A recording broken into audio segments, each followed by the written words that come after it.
Okay, guys, we are going to go through the nervous system, and I'm going to provide a little lecture here to accompany the PowerPoint. So if you give me just a second here, we will pull that up. All right, so the nervous system, as you know, is how signals get from our brain to our muscles and from our brain to all of our organs, and they kind of manages our entire body. So the central nervous system is your brain and your spinal cord, and that is kind of where everything happens. So if your brain goes without blood, or oxygenated blood for that matter, the entire body will shut down. So this is one of the biggest, most important systems, but it takes a good understanding of other organ systems in order for a good understanding of the nervous system to actually come together. So here, if I can find my mouse, is an introduction.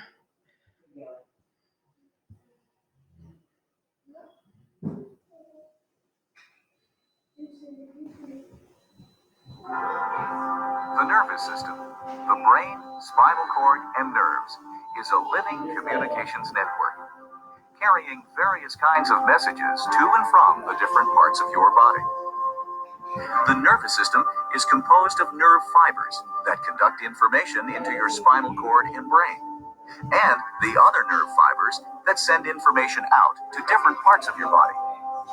The cells that make up the various parts of the nervous system are called neurons.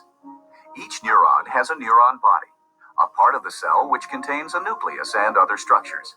But a typical neuron has two other kinds of structures: long fibers that extend in different directions from the body of the cell. These fibers are often wrapped with a fatty substance called myelin.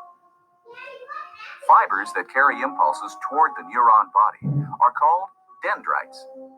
Fibers that carry impulses away are called axons. Different structures are concentrated in different parts of the body. Some neuron bodies are bound into clusters called ganglia. They are often associated with your spinal cord. The spinal cord is a long cylinder of nerve tissue that passes through the hollow channels of bones called the vertebrae. The spinal cord is protected by those vertebrae. It is also protected by three membranes called meninges. Okay, so that was our brief introduction, and we will continue on through our PowerPoint to help clarify some of those facts. All right, so what is the nervous system? It is the most highly organized system in the body. So it is complex and it is critical to life. It controls several things. So it receives stimuli. So if you think about putting your hand on a hot stove, the message that gets to your brain is carried through these neurons. And then your brain sends a stimulus back to the muscles in your hand, telling you, ouch, this is hot, and to remove your hand. So it receives stimuli, it transmits impulses, it interprets our sensations or our five senses, vision, smell, hearing, all of those five sensations. It receives stimuli from the internal and external environment. So touching the hot stove, that would be an external environment, but it also transmits and receives stimuli from the internal environment, like when there's inflammation because you have received a cut, or your appendix are about to burst, or the acid in your stomach is causing pain. So those stimuli are also moving through your nervous system. Okay, the nervous system is a whole network of cells or neurons that all interconnect and send messages to and from the other neurons, either going to the brain or away from the brain. And there's some specialized words for that as well. But neurons communicate information about the person's surroundings. And like I said, it can be internal or external. It processes information and causes reactions in other parts of the body. So, touching the hot stove, our nervous system allows us to move our hand or react to that stimulus. All right, neurons. Here's two of them over here. So, here's one. And then right here is where another one begins. And they don't actually touch. They send an impulse that kind of jumps from the axon of this neuron to the dendrite of this neuron. And that space where the impulse jumps is called the synapse. So the dendrites, which are right here, coming right from the cell body, and again down here, right from the cell body, they receive impulses and then they transmit them to, where'd my mouse go here? There it is. It transmits them to the nucleus here of the cell body. And that transmits the impulse down to the axon. Okay, the axon transmits the impulse away from the cell body to the dendrite of the next neuron. So, for example, if this nerve cell or neuron were to receive a message, it would come in through these dendrites, be processed here in the cell body, and then transmitted down the axon, which then would communicate with the next neuron when the impulse jumps across this space called the synapse. Okay? And these little fat pads here, or protein pads, are called myelin sheaths, and those kind of insulate this long axon, and it helps transmit nerve impulses even faster. Not all nerve cells have myelin sheaths, but some of the ones that are most important for quick sensation are wrapped in those myelin sheaths. And it's just a fatty material that insulates the axon. And if you have a disease where the myelin sheaths are being eaten away, it would slow the impulses, and your reactions or your walking or your talking might be slowed down as that deterioration continues. So I have a little video clip here, and we'll see if that will play. Looks like it's going to. All right, this part might be a little bit confusing to understand because it is more at the cellular level.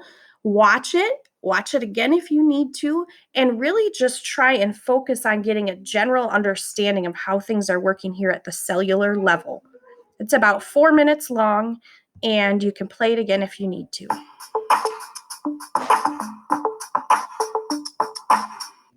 Hi, it's Mr. Anderson, and welcome to Biology Essentials Video 41. This is on the animal nervous system. And most of this podcast, I'm going to be talking about these things over here. These are called neurons, how they send messages called action potentials, and how they can eventually jump off across these synapses. But I want to start with big picture, and nothing gets more big picture in the nervous system than the brain. And so this is what your brain looks like, looked from above. It has two different hemispheres. So you have a left hemisphere and a right hemisphere. And we're starting to learn more about the two different hemispheres. There are certain things like speech is clearly centered over here on the left side. Your handedness has to do with a lot of which of these is dominant. But vision is pretty interesting. And so you have eyes that we'll say are right up here. And so when you look at a sign, let's say you're looking ahead, this side of the sign actually is being picked up by this side of your eye, and that information is eventually going to the right side of your brain. And so if you look straight ahead, everything in your right side of your field of view actually goes to your left brain or left hemisphere, and everything on your left goes to your right hemisphere. Now, luckily, it is connected. In other words, we have a corpus callosum that connects the two sides of our brain, and so we can share information back and forth. But occasionally our brain goes haywire, and we get what's called a seizure or an electrical storm that goes all the way across your brain.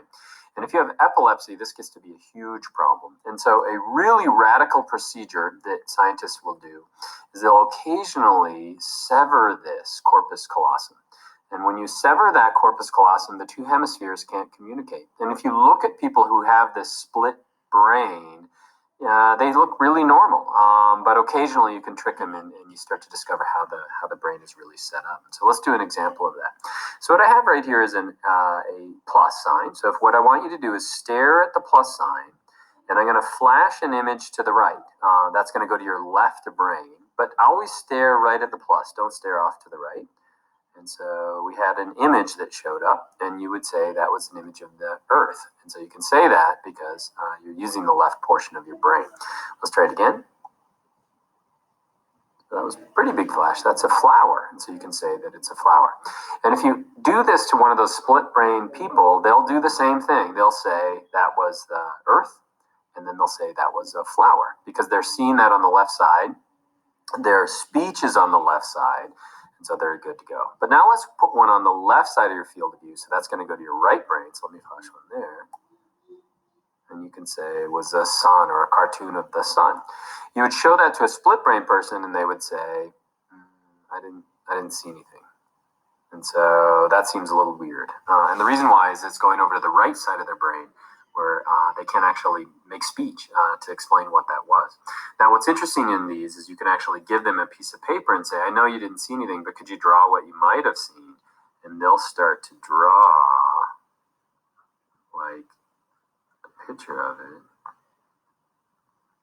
because they did see it. And then they might get to this point and say, it's a flower. I don't know what it is. Or it's like a sun. And so once they see it, then they could say it. So it's like playing Pictionary with yourself. So that's weird. But that shows you how there are different portions of our brain, and those different portions of our brain do different things. And so in this podcast, I'm going to talk about nervous system. We've already talked about the brain, and it has different portions like hemispheres, but we're going to spend most of the time talking about the base unit of the nervous system, which is the neuron. Neurons can send messages. Those are called action potentials. Action potentials work by polarizing a cell. In this case, it's the neuron. They set up this polarization through sodium-potassium pump. If you remember, that's a form of active transport. And then when they depolarize it by opening up these ion channels, then we can send a message down the neuron. Now, when that message gets to the end of the neuron, it jumps to another neuron. And those neurons aren't usually connected. There's a gap between the two, and that's called a synapse. And so a synapse is not a chemical electrical message going through it. It's actually neurotransmitters, which are chemicals. An example I'll give you is GABA. And what those do is send a message to the next neuron. Those messages can either be excitatory, so yes, you need to keep that message going, or inhibitory. No, you need to stop the message right here. And so the synapse gives us a lot of control over that message and what happens when it gets to the next neuron. And so this is a neuron. This is a basic neuron that actually has two different parts. This part up here is going to be the dendrites. Dendrites are going to be, I always use my hand. So if a neuron is your arm, these things up here are going to be the dendrites. It's a regular, got a cell body, but then this portion right here is called the axon. And so most of what we think of as a neuron is called the axon. I don't think I added that here, so that's A-X-O-N. Okay, so we got the dendrites and the axons. If we label some of these other things, this right here is going to be the nucleus. It's a regular cell, so it's going to have all the parts of a cell. This is going to be the cell body, or we sometimes refer to that as the soma.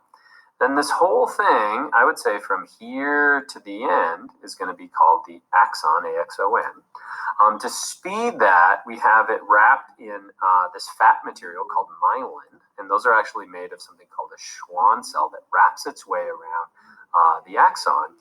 And then we have nodes of Ranvier, and nodes of Ranvier are going to be these gaps between the myelin. And really what happens, and I'll come back to that at the end, is that the message actually, it doesn't go all the way through the axon. It's able to jump from spot to spot because we put all the ion channels right here, so it speeds it up. So if you think about a neuron like a wire, it's kind of like that. And then this myelin sheath is going to be like the insulation that wraps around the outside, and it speeds up that message as it goes. At the end, we then have a terminal. What would be next? Well, we'd have the next neuron that's going to be connected right there with a synapse or a gap between the too. Now, if you've ever heard me talk about neurons before, you've heard this. I always like to say that nerves or neurons, a nerve is just a bunch of neurons together, that a neuron is simply a salty banana, and that allows you to remember where the ions are. And so what do you know about a salty banana? So this visual over here on the left side is super important to remember. We've got a salt grinder up here. It's going to put salt on the surface of a banana. Well, what do you know about salt? Salt's going to be high in sodium. And what do you know about a banana? It's going to be high in potassium.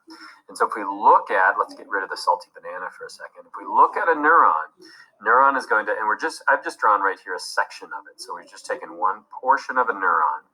So up here, we're going to have the dendrites. Down here, we're going to have the axon terminal. So this is just a portion of the axon. You've got sodium out here, a lot of sodium ions out here, and you've got potassium ions in the inside. You have other things in here, like this is a protein that I've drawn in here. But the big ones to remember are sodium and potassium. And then you have these channels. Channels are proteins that allow sodium and potassium to pass.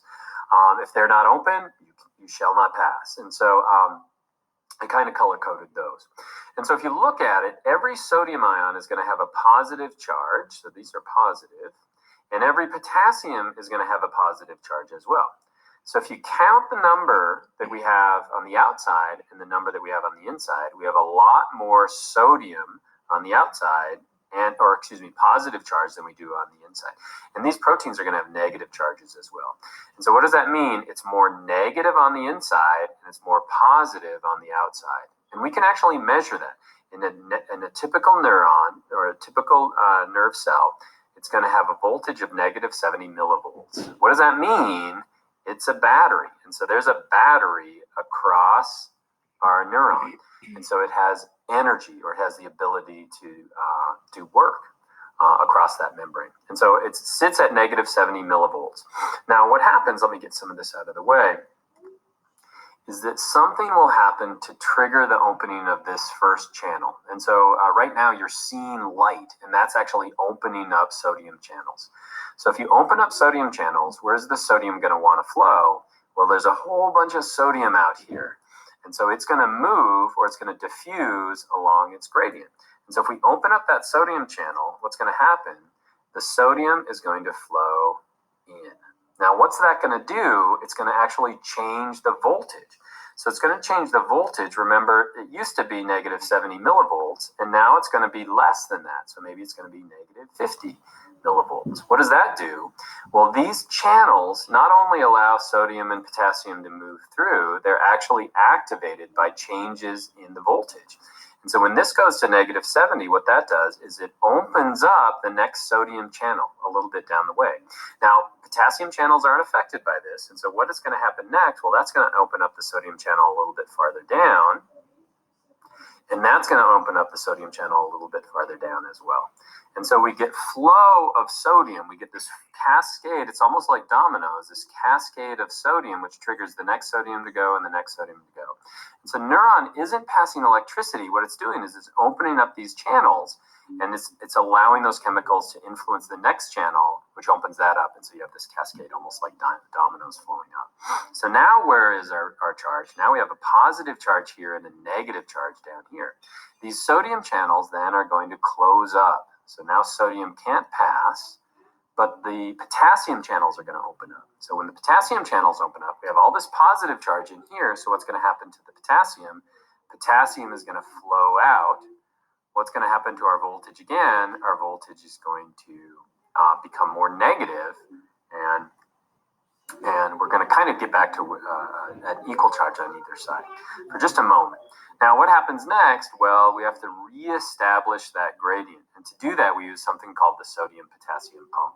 And so when you see light, you're sending literally thousands of action potentials down a neuron. Between each of those action potentials, the sodium-potassium pump is going to reestablish that gradient. And so let's actually put a graph to that. And so this is what it looks like at rest. Remember, it's at negative 70 millivolts. And so here's our axon. It's at negative 70 millivolts. In other words, it's a negative charge here and a positive charge here. What was the first thing that happened, remember? That sodium opened up, and so we had sodium channels moving in here. So what happens to this phase? Well, our neuron, which is polarized, is going to depolarize. And so it's going to move towards the positive. Now, if it reaches this point, that's called the threshold, it's going to have an action potential. In other words, sometimes we'll get a little bit of flow, but each of these are a failed initiation. In other words, until we hit this critical point, and in all animals, it's negative 55 millivolts. Once we hit that negative 55 millivolts, then this is going to be an all process. And so what's going to happen is all the sodium is going to flow in. What does that do? That makes our charge go really positive. Then what happens, we're going to open up our potassium gates. That's going to flow in the other direction, and we're going to have this plunging, falling phase. And then we have what's called the undershoot as it resets itself with the sodium-potassium pump. Now, the reason we have this undershoot is that we don't have an action potential going in both directions. We want it to be directional. We want it to move in the direction of the axon. And so then there's another action potential. So what does that mean? If I were to flick myself on the finger like that pain that I experience is a number of action potentials. That was a really bad one. A number of action potentials going to my brain. And I'm perceiving that as pain. If I were to flick it lightly like that, it's still going to be the same size of action potentials, but they're not going to be close together. And if I were to cut my finger, that would be a huge amount of action potentials really close together. And so what goes to your brain are simply action potentials. Your brain then has to decide, well, where is that coming from? Is it coming from my nose? Is it a smell? Is it from my ears? Is it from my eyes? Is it vision? All the neurons transmit that same action potential to your brain, but your brain decides on where it's coming from, and as a result of that, decides on what it is. Now, before it can get to your brain, it actually has to go across a number of gaps. And so a synapse is a gap between two different neurons. And so that action potential is going to go down this neuron, and then it's going to go down this neuron. In other words, we're going to have opening the sodium, opening the sodium, opening the sodium, opening the sodium. It's discharging it. And then we're opening the potassium, open the potassium, open. So the action potential is going to move in this direction down here. But eventually it gets down here to the synapse, and it doesn't just flow across the side. It doesn't just flow across this gap. What happens is that you're going to get an influx of something called calcium. So calcium ions are super important for nerves to function correctly. And then you have these things, these neurotransmitters. Neurotransmitters are going to be chemicals. And those neurotransmitters are going to float across the gap. And so once the action potential gets to the end, so this would be the presynaptic side, it's going to get an influx of calcium that's going to release these neurotransmitters, and these neurotransmitters are going to float across the gap. So they're going to move from an area of high concentration to low concentration. They're going to match up right here with another ion channel on the other side, and they're going to change its shape so it can take ions in. Now we've got sodium flowing in, potassium flowing out, and the action potential moves in the other direction. A very famous example of that is GABA, GABA, but we can have a number of different chemicals that form as neurotransmitters that move across. GABA is actually a negative neurotransmitter, an inhibitory neurotransmitter. And so if GABA flows across the side, it's going to actually hit receptors on this side that say, don't send an action potential, don't send an action potential. But there are likewise going to be a number of different ones that are excitatory, and they're going to send a message across that says, action potential go, action potential go. And so is your brain like a computer? Not really. A better way to do it, think about it, is like a vote. And so if we have this neuron right here, let's say this one is headed to the brain, for example, it's going to get a number of different messages from a number of different neurons. So the connections are super important. Some of those messages are going to be inhibitory. Let's say inhibitory is red. And so they're going to say, you need to fire, you need to fire, you need to fire, you need to, inhibitory. So they're going to say, don't fire, don't fire, don't fire. There's also going to be a number of those that are excitatory. We'll make those in blue. And so they're saying fire, fire, fire, fire. And so all those connections are saying fire. And so depending on the amount of excitatory and inhibitory that we have, it's either going to fire or it's not going to fire. Let's go back to that diagram that we have. Remember, it sits at threshold, and then an action potential is going to depolarize, and then it's going to repolarize, and then it's going to go like this again. Or excuse me, that's bad. Let's do that again. So it's going to reach up. It's going to have an undershoot that's going to come back to here. And so what's really happening, this is at negative 70 millivolts. Every time we get an inhibitory, that's actually going to be pushing the voltage of this in this direction.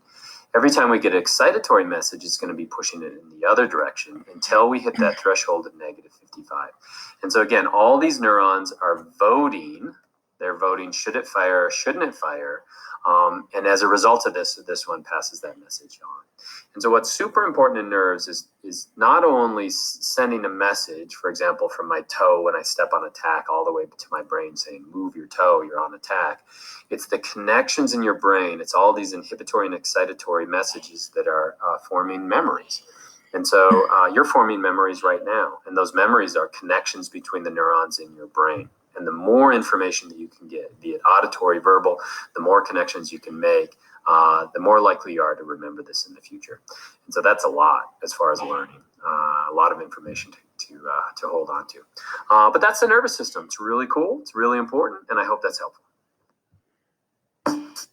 Okay, guys, I know that was lengthy, and I kind of forgot how lengthy it was, but it had a lot of good information. I still feel strongly that is well worth watching. So he did a review, and then he went down to a cellular level, but he also explained some components of the brain, which I think is really helpful.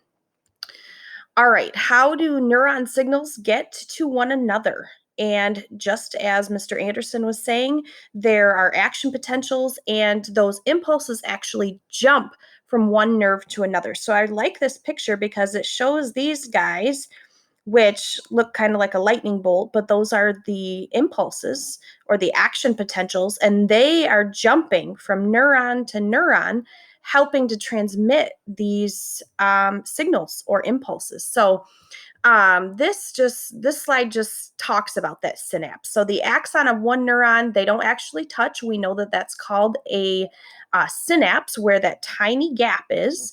And to get across the synapse, they actually have to jump. But as Mr. Anderson explained, that is the result of a chemical reaction. So they jump, and there's a whole bunch of things involved with that, such as the sodium-potassium pump that he described.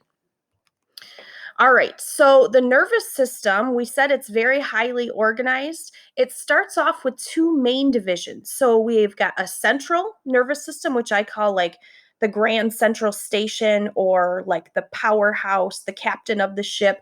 That's our central nervous system, and that is our brain and our spinal cord. So that's central in the body. It goes right down the midline.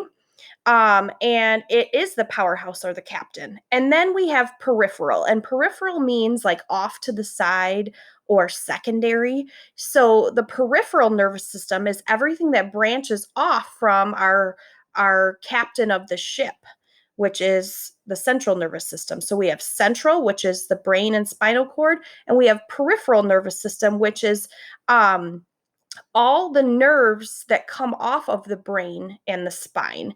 And we split those nerves into two different categories. Okay, so we're starting to divide a little bit further. Our peripheral nervous system, or all the nerves that come from the brain and the spine to send and receive impulses, we have the autonomic and we have somatic nerves. So we're breaking those nerves into two different categories. Okay, so this picture is just showing our central nervous system, which is the brain and the spinal cord, all the way down. Okay, and we know that this spinal cord sits inside our vertebrae, which helps protect it. And then here are these peripheral nerves. So it's all the nerves that come off of that brain and spinal cord. Okay, so the central nervous system, we're going to talk about the brain a little bit. It's subdivided into three parts. Okay, so we have the forebrain. It's the largest part. It's this structure here. It's big. It's the largest part. It fills most of the cranial cavity, and it contains those two hemispheres that Mr. Anderson was describing. He was looking at the brain from overhead. We are looking at a cross section or a side view of the brain. So what we could see, what we could see right here is potentially just the right side of the brain, and the corpus callosum is what connects those two hemispheres or those two halves. And he was talking about if that um, connecting area was severed, how the right and the left brain would not any longer be able to talk. Okay, and then the midbrain, it's positioned between the forebrain and the hindbrain, and it connects the brainstem to the forebrain. Okay, so the midbrain, which here we have in green, is right here. And it's basically connecting the spinal cord, which starts, yes, all the way up inside your head, to this large part called the forebrain. Okay, and they have this in this picture as it being called the cerebral hemisphere. That's another way to say it, because we're saying that we're looking at one half of the brain, and this cerebral hemisphere makes up half of the forebrain because we're only looking at the right side here. The hindbrain, all this business here, is made up of the cerebellum, the pons, and the medulla. Okay, so get my cursor back here, or my pointer. This is the pons. Okay, this is the medulla oblongata. That's the long word for it, but usually people just say medulla. And then the cerebellum is this cauliflower broccoli looking bundle here. And it just kind of hangs out underneath and kind of behind where the spinal column starts. So here's our midbrain, and here is the forebrain. This midbrain here connects the two. So it's kind of like the beginning and then how they run together. Okay, so the brain stem we're looking at closer. If we look right here, all this colorful bundle here all together, that is all together called the brain stem. Okay, so now we're looking at it a little bit closer. Here's your pituitary gland, which you're probably familiar with. It sends and receives hormones that regulate maturity or puberty. Okay, and then there's some other structures. Here's our cauliflower cerebellum. Okay, so the brain stem is the lower extension of the brain where it's continuous with the spinal cord, or where it connects. Involuntary functions, neurological involuntary functions located in the brainstem include those necessary for survival. So the things that we don't control, the brainstem controls for us, like breathing, digestion, heart rate, blood pressure, and the arousal of being awake and alert or drowsy and sleepy. Okay, the two hemispheres of the brain here, this is where they would kind of be split but connected just in the middle, down lower, not on the surface. It's actually quite a bit lower, like we saw in this picture. This is where they actually connect, is right here. Okay, or in this one right here. That's where the two hemispheres kiss or sit right together, and communication can happen between the two halves. But the rest of it, these hemispheres are separate. So the left hemisphere controls the right side of your body, the right hemisphere controls the left side of your body. The left side controls language, math, and logic, and this side controls facial recognition, visual imagery, comprehension of music. And so some people will say, oh, I'm more left-brained or I'm more right-brained. And some people are a little bit of both. And I would say that that's That's more of what I am. But some people are very much more dominant to one side or the other. So now I have this much shorter video clip here for you to see.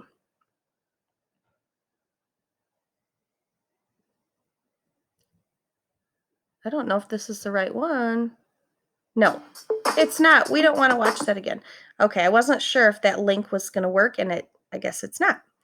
All right.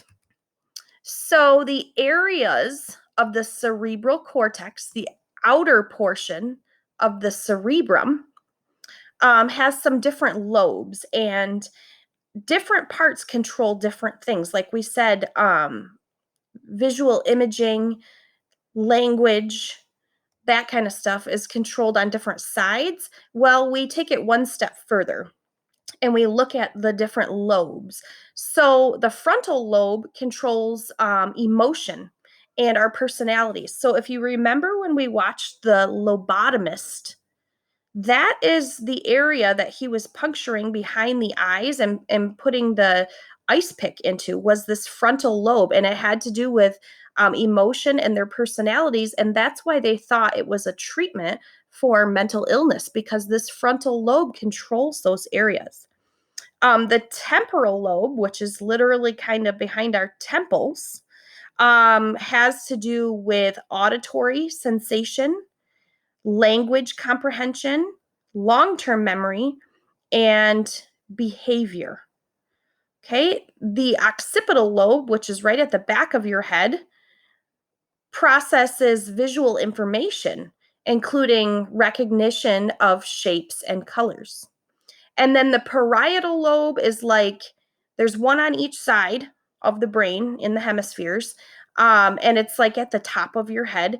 And it includes perceptions and sensory input from your senses. All right, here's a cadaver brain for you to get a better look. But of course, with every body system, there's layers and coverings and protective ligaments and that kind of thing. Same thing with your brain. So here is looking at a cadaver brain from above, okay? And you can see the two hemispheres, all right? And then here is looking a little bit closer. So here's the veins and the vessels that go over the brain. And then here is the skull, and you can see the ear there with kind of a cross section, but looking at the layers. So they're covered by three membranes called the pia mater, the arachnoid membrane, and the dura mater, which is the outermost membrane. Okay. And I'm going to hover over this so that you can see the video clip, but I don't want to go through that video clip right now, but I want you to have the information so that you can watch it if you would like a further understanding and help you gain some more knowledge and information about this very complex system. But you can see right here that we've got the dura mater right here. And then over here, they're saying that this would be the frontal lobe. Here's the occipital lobe. This would be the temporal lobe. And then up here, the parietal lobe. But here's the inner dura, looking at it from the inside. And then the outer dura. Okay. And in this picture, you really can't see the arachnoid or the pia. Okay, so the ventricular system, we're not talking about the heart, but the brain has ventricles too. And a ventricle just means like a holding area for liquid. So the liquid that has to be held in our brain is called the cerebrospinal fluid.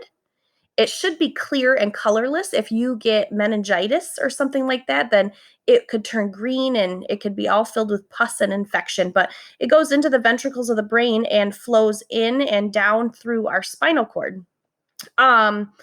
And our brain has 4 ventricles, and those contain and produce the cerebrospinal fluid. The purpose of the CSF is it kind of creates like a cushion or absorption for movement, so that we can go upside down, so we can withstand a little bit of trauma or hitting our head, and it buffers those sensations. It also excretes waste products and harmful substances, and like bacteria or viruses. And if you got meningitis, it would be trying to excrete that, but it wasn't successful. It also transports nutrients and hormones to other areas of the brain. So it's like its own little fluid system. Okay. The spinal cord, we're talking about the skeleton now, is broken into these 5 areas. So if you remember back to the skeletal system, um, we used times of the day to help remember how many vertebrae were in each section. So the cervical was like breakfast. There's 7 of them, 7 a.m. The thoracic area, or like the area of the spine that aligns with the chest area, we said that was at noon. So it was like lunch because there was 12 of them. The lumbar vertebrae, or the lower back, we said was like 5 o'clock or dinner time. There's 5 lumbar vertebrae. And then we combined the sacral and the coccygeal vertebrae. And we said that it was like 8 o'clock or 9 o'clock. There is some discrepancy on whether or not there are 9 bones or 8 bones. And so you can see in this picture, they are saying that there's 8. So 8 or 9 is fine. And we could say that your evening snack would be at 8 or 9. And that would be in this area here and here. Okay. And then, of course, the spinal column, those vertebrae protect the spinal cord that runs in between. All right. So the peripheral nervous system is, like we said, let me review this a little bit. This brain and spinal cord is the central nervous system, or the grand central station, the captain of the ship. Peripheral nerves are the ones that come off of the brain and spinal cord and go down to every area in our entire body, as well as all of our organs. But we said we're breaking those peripheral nerves into autonomic and somatic nerves because they have different jobs. They're not all the same. The main function of the peripheral nervous system is to connect the central nervous system to the rest of the body. Okay, it's the highways in between.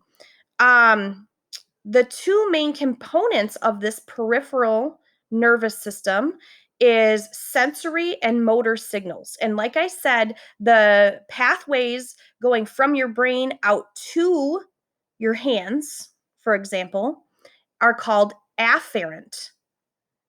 And they provide input from the body to the central nervous system up towards the brain. But the signals that go away from the brain are our motor signals, or efferent pathways. They carry signals to muscles and glands. Okay, so think about the hand on the hot stove again.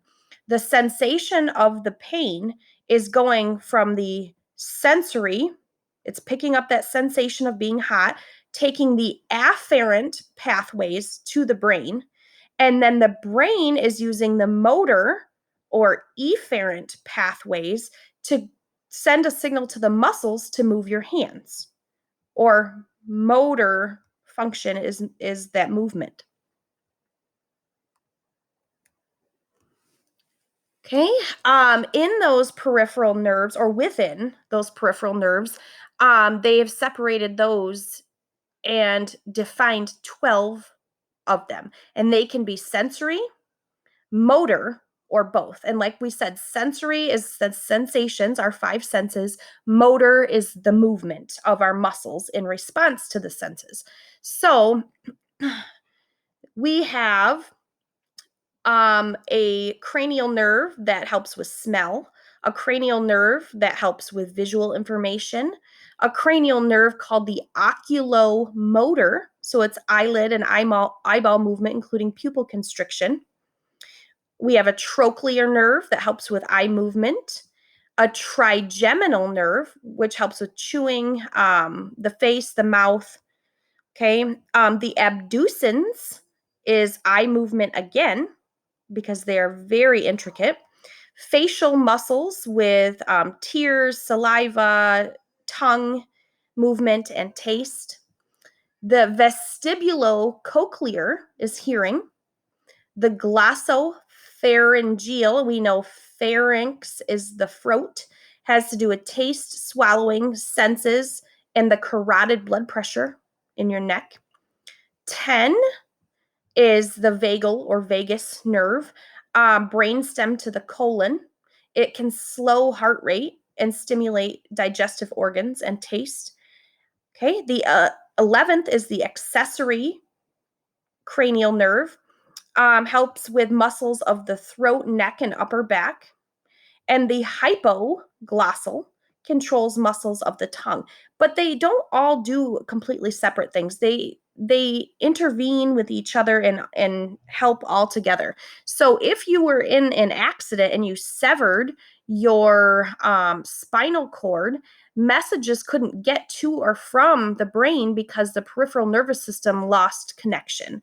And all of these functions would no longer be able to work.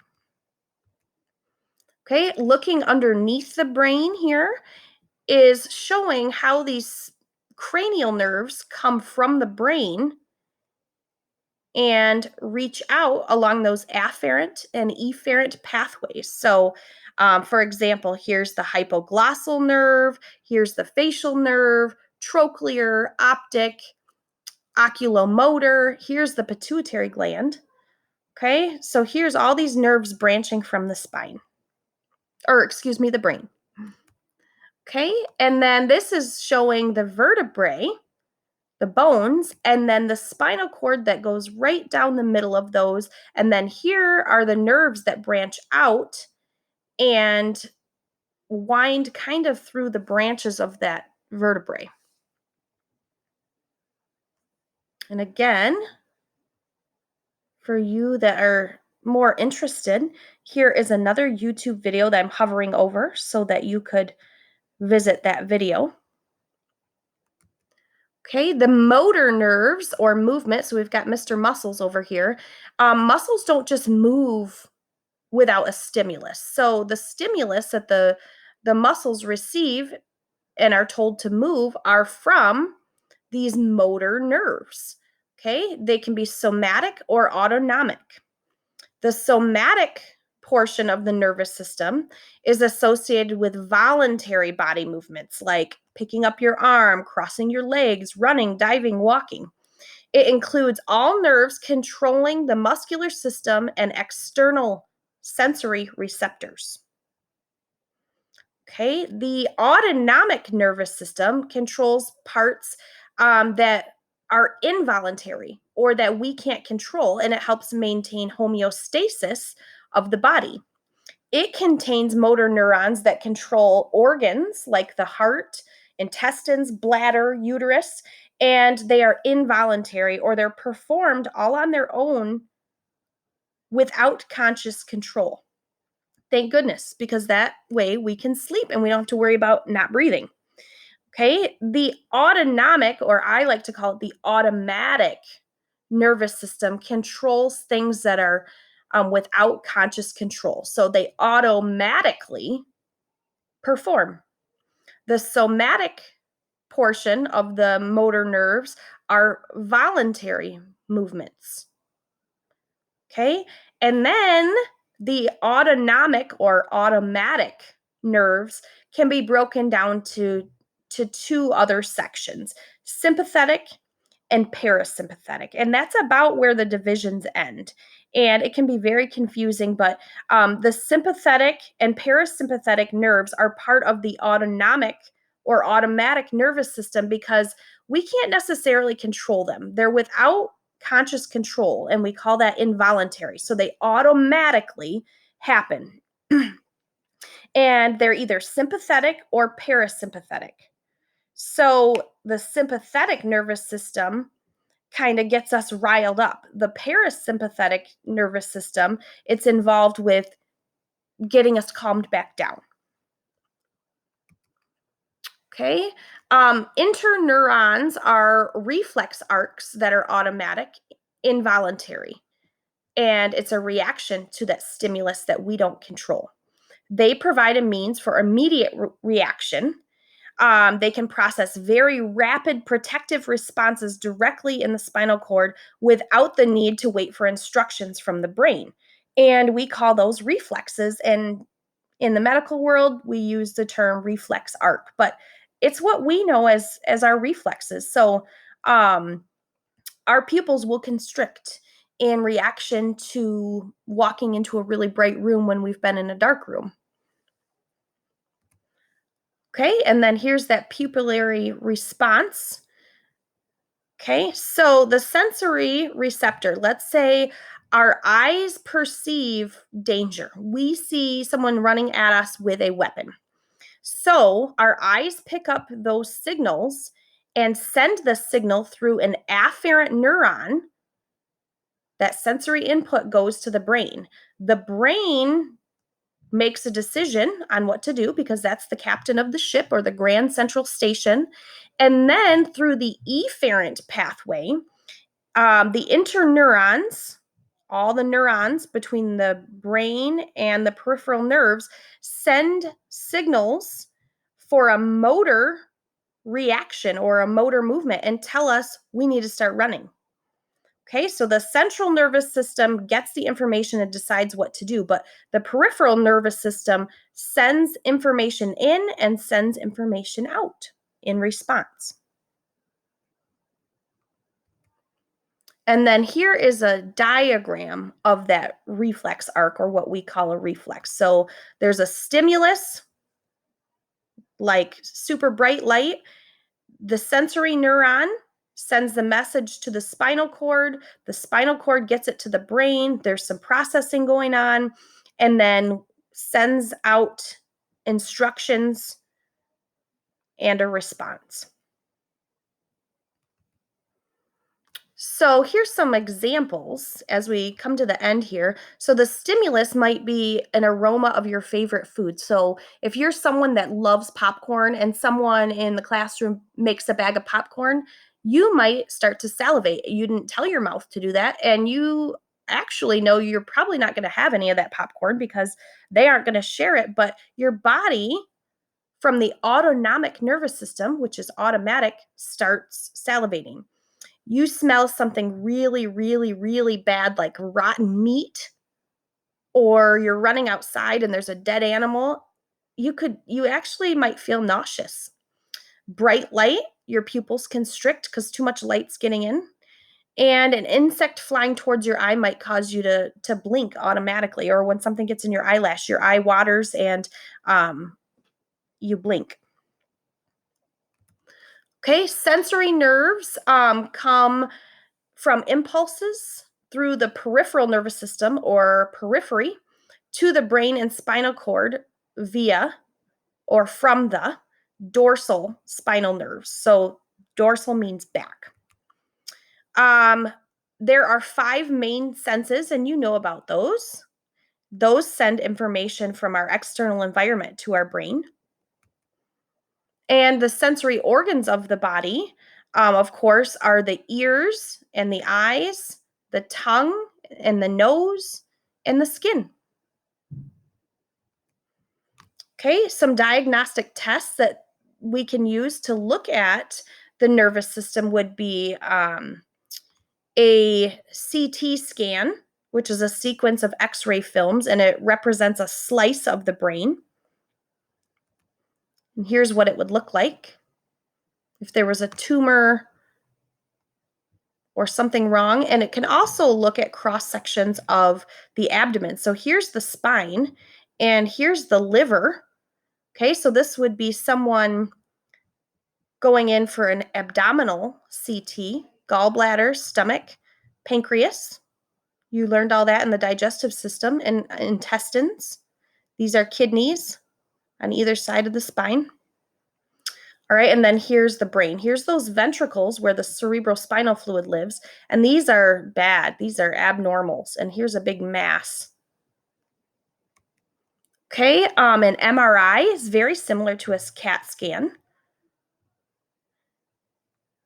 It is so sensitive that it can actually see the matter and fluid in the brain. Okay, and then here is what an MRI would look like. So it's similar to a CAT scan, but it looks at things in a little bit of a different way. It can see structures, and it's a little bit more three-dimensional, I guess I would say. You can have an EMG to evaluate muscle weakness, like if the neurons are being broken down or eaten away or attacked, or those myelin sheaths are deteriorating. So they could do an electromyography, and we know myo means muscle. We can do an EEG, which is an electroencephalogram. So they put stickers all over your head. It's kind of like an EKG on your heart, but instead it's on your brain, and they put leads all over, and they're looking at the electrical activity of your brain. And they might use that if you've had a history of seizures. Okay, and a myelography is a type of X-ray of the inside of the spinal cord used to detect growths like cancers or displacement of that vertebral column, like if you have a herniated disc or something. All right, and here we're coming to the end. I know this was long, but our nervous system ages just like every other system in the body. We start to lose nerve cells as we age. They may begin to transmit messages more slowly. Waste products may collect in the brain tissue, so our cerebral spinal fluid isn't as plentiful or as active. Senses may be affected, causing weakness in vision, smell, taste, and touch. Reflexes may be reduced or lost, and that could lead to problems with movement or safety, such as you put your hand on the hot stove and you don't notice it quite as soon. Some slight slowing of thought and memory can be a normal part of aging, but dementia is actually not a normal part of the aging nervous system. It's actually a disease process. The inner ear also undergoes structural changes, so hearing decreases. Okay, a couple fun facts before we head out. The human brain is growing. In 1860, the average weight of the male brain was 3 pounds.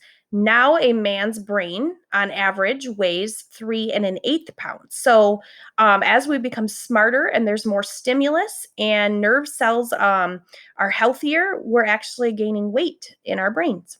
And there are around 30 million, that is a typo there, 30 million nerve cells in the body. So here's one nerve cell times 30 million make up us.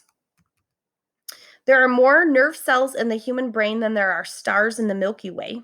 And a nerve cell can transmit 1,000 nerve impulses each second. And that's how we are so efficient. All right, that is it, guys. So if you need to watch another part again, I encourage you to do that. And if you want to take a look at some of those YouTube videos, I encourage you to do that as well. I hope that this gives you a brief understanding of the nervous system. And please remember that it will take repetition, repetition, repetition for you to understand such a complex component of our body. And be patient with yourself. Give yourself the opportunity to hear it a couple of times and think through some of these things. And you can also go to my YouTube channel and look at some of the different videos there regarding the nervous system that can explain things in a little bit of a different way or even add to some of the knowledge that you've had. All right. Thank you so much. Good luck to you. We'll talk soon.